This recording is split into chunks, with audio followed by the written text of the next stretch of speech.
안녕하세요, 진가이버입니다. 제가 1년 전쯤에 잎이 노랗게 되어서 죽어가는 보석금전수 살리기 영상을 올렸었는데요.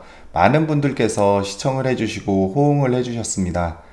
그때 대량 번식하는 방법으로 잎꽂이하고 줄기를 꽂아서 삽목을 했었는데 그 후 4개월 정도 지나서 알뿌리가 생기고 그리고 거기서 순이 트기 시작하면서 그때 또 궁금해 하시는 분들이 계시고 해서 영상을 올렸었습니다. 그 이후로도 적지 않은 분들께서 잘 크고 있냐고 이렇게 안부를 물어오시고 그리고 또 1년여간의 여정에 대해서 마무리를 하는 차원에서 오늘은 1년 전 보석금전수 잎꽂이를 했던 개체들이 어떻게 변했는지 보여드리고 그리고 정식하는 거 해보도록 하겠습니다. 화려하고 환상적인 결과는 아니지만 나름 결과적으로 이상 없이 성공한 사례라서 금전수 잎꽂이를 지금 하고 계시는 분들이나 아니면 앞으로 하실 분들은 첫 영상부터 보시면은 이런 식으로 변해서 이렇게 되는구나, 아니면은 나는 좀 더 기다려야 되겠다, 이런 것을 판단하실 때 도움이 되실 듯 합니다. 그리고 이번 기회를 통해서 제가 조금 하고 싶었던 이야기들이 좀 포함되어 있으니까 불필요한 이야기라고 생각되시는 분들은 그 부분은 좀 건너뛰셔도 될 듯 합니다. 제가 4개월이 지난 시점에서 두 번째 영상에서 모종 트레이에다가 심었었는데 그로부터 약 2달 정도 지나서 그 모종 트레이에서 더 큰 이런 연질분에다가 합식한 형태로 이식을 해주는 과정을 한번 거쳤었습니다. 그 모종 트레이가 알뿌리가 점점 커지면서 너무 좁아져서 그 용토가 부족하게 되면서 알뿌리 발달이 더 지연돼서 좀 더 넓은 이런 곳에 옮겨주는 작업을 했었고, 그리고 그로부터 6개월 후가 지금 보시는 이제 이런 형태가 되겠습니다. 예전에 일반 금전수도 해보았는데 확실히 이게 보석 금전수라서 생육이 좀 늦는 것 같습니다. 어찌 보면은 그게 너무 당연한 게 마구 우짤할 수 있는 그런 금전수 단점을 보완해주는 종류이기 때문에 성장이 확실히 좀 느린 듯 합니다. 이것도 생육 환경에 따라서 좀 차이는 있겠지만은 저 같은 경우는 아파트 실내에서 계속 키운 경우가 되겠습니다. 앞서 올렸던 두 편의 금전수 영상은 많은 분들께서 봐주신 만큼 다양한 수많은 댓글이 달렸었는데요. 어떤 분께서는 1년 내내 기다렸는데 잎이 딱 두 잎만 나와서 짜증나서 뽑아버렸다고 하시는 분도 계셨고, 그리고 또 마냥 기다렸는데 아예 순이 나오지 않는다는 분도 계셨습니다. 그리고 심지어 정신건강에 해로우니까는 하지 말라는 분도 계셨습니다. 그 금전수 키우기에 너무들 몰입을 하신 것 같습니다. 그냥 두고 가끔 확인하고 그리고 물 한 번 주면은 이런 식으로 이렇게 또 새순이 나와주기도 하고, 그럼 또 기분이 좋아지고 또 이뻐 보이고, 그래서 또 영양제 한번 주고, 이런 식으로 전에도 이야기 드렸지만은 약간 무심한 듯 키우는 것도 짜증을 덜 유발시키는 방법이기도 합니다. 저도 오랫동안 식물을 키우면서 급했던 성격도 조금 느긋해지고 그리고 기다림이라는 거를 배우게 되었고, 그리고 지금도 계속 배우고 있습니다. 여기서 제가 보여드리고 싶은 게 한 가지 있었는데, 이 은행나무를 한번 보여드리면, 이 은행나무 같은 경우는 씨앗을 심어서 제가 10년 정도 키웠습니다. 그 환경이 더 좋았으면 더 많이 잘 컸겠지만은 그런데 아직 이 정도 수준밖에 안 됩니다. 사실 분재는 10년이면은 어디 가서 명함도 못 내밀지만은 그래도 꾸준히 키우고 있고, 그리고 남들이 볼 때 좀 볼품 없어도 이제는 정도 많이 들고 했습니다. 식물 키우기가 단순히 식물을 누구에게 보여주기 위해서 크고 풍성하고 화려하게 키워야 되는 것만은 아니라 자기 자신을 바꾸는데도 적지 않은 도움을 줍니다. 그러려면은 많은 종류의 여러 개의 식물이 필요한 것은 아닙니다. 이렇게 한 그루의 은행나무나 아니면 한 개의 금전수 화분으로도 충분합니다. 여기 보시는 것 같은 경우도 거의 1년을 기다렸는데, 사실 이 정도 수준밖에는 안 되지만은 식물 키우기에 있어서 1년은 정말 짧은 시간입니다. 그래서 좀 다른 이야기를 했는데요. 그럼 이 식물들을 한번 뽑아가지고 1년 동안 어떻게 살아왔는지 한번 보겠습니다. 그리고 여기 있는 이 개체는 그때 줄기를 삽목했던 개체인데, 이것은 잘 크고 있기 때문에 그냥 손대지 않고 오늘은 그냥 두도록 하겠습니다. 그리고 금전수를 키울 때 많이 궁금해 하시는 부분과 좀 오해를 하고 계시는 부분 중에 하나가 있는데요. 금전수 질문 중에 줄기를 중간에 잘랐는데 자른 줄기에서 그 새순이 안 난다는 이야기를 많이 하십니다. 그 금전수는 우리가 키우는 보편적인 식물과 좀 다른 게 줄기에서 겹순이 나오지 않습니다. 그래서 여기를 예를 들어 이렇게 잘랐다 그랬을 때 그냥 자르면 그대로 그냥 멈춰버립니다. 그렇기 때문에 줄기는 한번 나오면은 그냥 끝이라고 보시면 됩니다.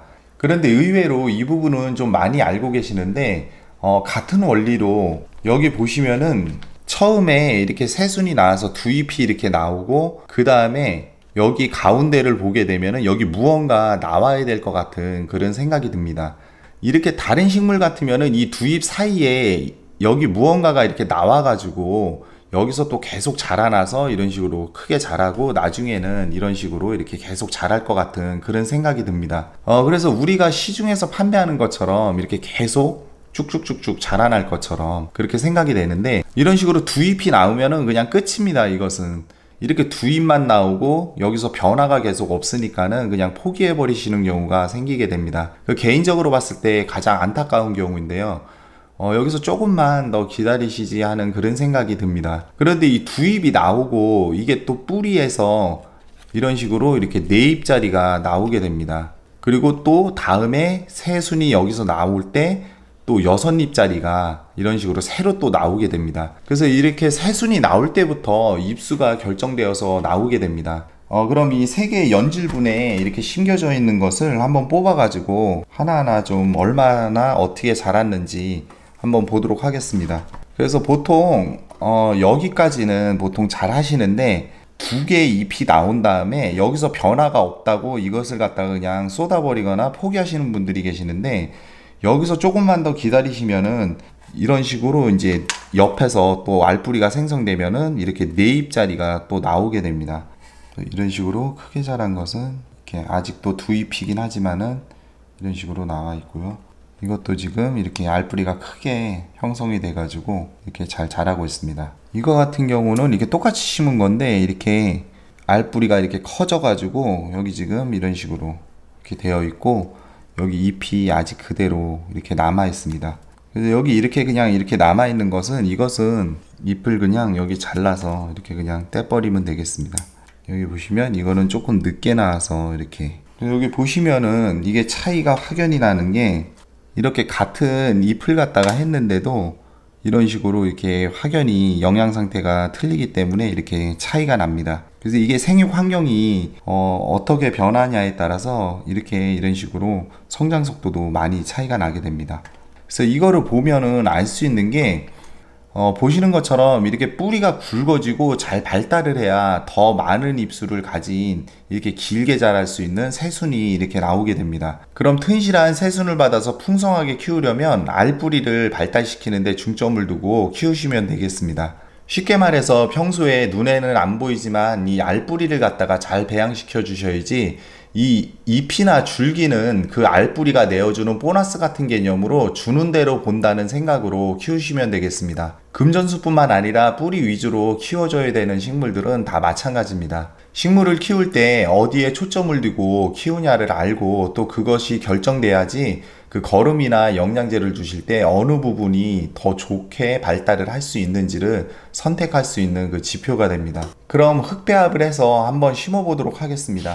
아직은 개체가 어리기 때문에 이것이 한 15개 정도 되는데 다 모아서 합식 형태로 한 번에 다 심도록 하겠습니다. 화분 같은 경우는 개체 수가 아직 어리기 때문에 이렇게 깊은 거보다는 좀 어느 정도 이렇게 많이 깊지 않은 그런 화분을 준비하시면 되고, 그리고 이것을 여러 개체를 갖다가 합식을 해야 되기 때문에 이게 윗부분이 넓은 그런 사각부분 형태를 준비했습니다. 그 흙배합 같은 경우는 그 코코피트를 베이스로 한 그런 일반 분갈이 흙에다가 알갱이 흙을 갖다가 5대5나 6대4 정도로 섞어 주시면 무난합니다. 이 흙은 일반 분갈이 흙에다가 그리고 강모래하고 그리고 펄라이트 조금, 그리고 휴가토가 있어서 휴가토를 약간 넣어주고, 그리고 여기 보시면은 훈탄을 갖다가 살짝 섞어주는 이런 형태의 배합이 되겠습니다. 이 금전수도 물을 그렇게 많이 먹는 식물이 아니라서 배수만 잘 되게 그런 식으로 흙배합을 해주시면 되겠습니다.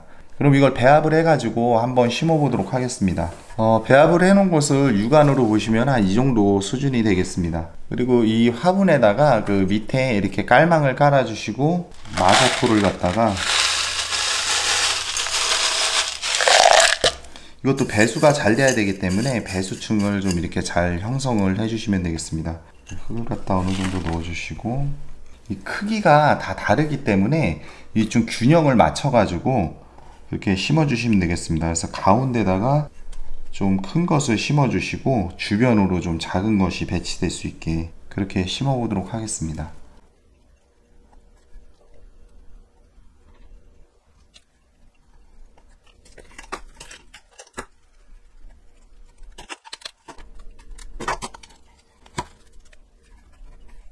이런 식으로 해서 한번 심어 봤습니다. 이렇게 심으신 다음에 금전수는 경우에 따라서 심고서 물을 며칠 후에 주는 경우가 있는데, 제가 제라늄이나 다른 식물들은 분갈이를 하고 나서 바로 물을 흠뻑 주라고 보통 이야기를 하지만, 이런 알뿌리 종류들은 바로 물을 주셔도 되지만은 옮겨 심기 전에 화분의 과습 정도나 식물의 상태에 따라서 심고 나서 며칠 후에 물을 주는 경우도 있습니다. 그래서 오늘은 상태가 특별한 게 없어서 그냥 바로 물을 흠뻑 주도록 하겠습니다. 물을 이런 식으로 이렇게 흠뻑 이렇게 주시면은 흙배합이 5대5 정도 비율로 돼 있기 때문에 이게 물이 바로 이렇게 쑥 다 빠져버리게 됩니다. 약간 이렇게 좀 치셔가지고 좀 안정화를 시켜주시고 이런 식으로 물을 쭉 빼주시면 되겠습니다. 그리고 이것도 빛을 안 봐도 잘 자란다고 너무 구석에만 두지 마시고 밝은 그늘이나 창을 통해서 들어오는 빛을 보게 해주시면은 더 싱싱하고 건강하게 잘 자랍니다. 그리고 물도 너무 말리게 되면은 새순이 잘 안 나오게 됩니다. 그러니까 수분 공급도 적절하게 좀 잘 공급해 주시는 것도 중요합니다. 그리고 물을 주실 때는 이 화분 흙 표면을 확인하고 주기도 하고, 아니면은 이 잎을 보시고서 이게 시들은 상태를 보고 주시는 경우도 있는데, 그 잎이 너무 쭈글쭈글 거릴 때까지 기다렸다가 이렇게 주시게 되면은 식물이 좀 힘들어하는 경향이 있습니다. 그러니까 너무 말리지 마시고 수분 공급도 좀 적절하게 잘 관리해 주시는 게 좋겠습니다. 그리고 분갈이 시 흙 배합이나 아니면 화분 크기 그리고 생육 환경에 따라서 이 물 주는 기간이 길게는 한 달도 더 걸리는 경우도 있는데, 늘 이야기 드리지만 물 주기에 있어서 며칠에 한 번 물을 준다라는 말은 아무 의미가 없습니다. 제 영상을 계속 보신 분들은 좀 이해를 하실 겁니다. 물 주기는 꼭 화분을 확인하시고 주셔야지 오래 키운 금전수를 하루아침에 삽수로 만들어버리는 과오를 범하지 않게 됩니다. 저는 오늘 하나의 그런 밀렸던 숙제를 끝낸 기분입니다. 이것으로 보석금전수 이꼬지를 통해서 그런 1년여간의 그런 여정을 마무리하고, 또 이 상태로 잘 키워가지고 기회가 될 때 또 한번 영상으로 찾아뵙도록 하겠습니다. 무더운 날씨에 건강 유의하시고 오늘도 행복한 하루 되십시오. 오늘 영상은 이것으로 마치겠습니다. 시청해주셔서 감사합니다.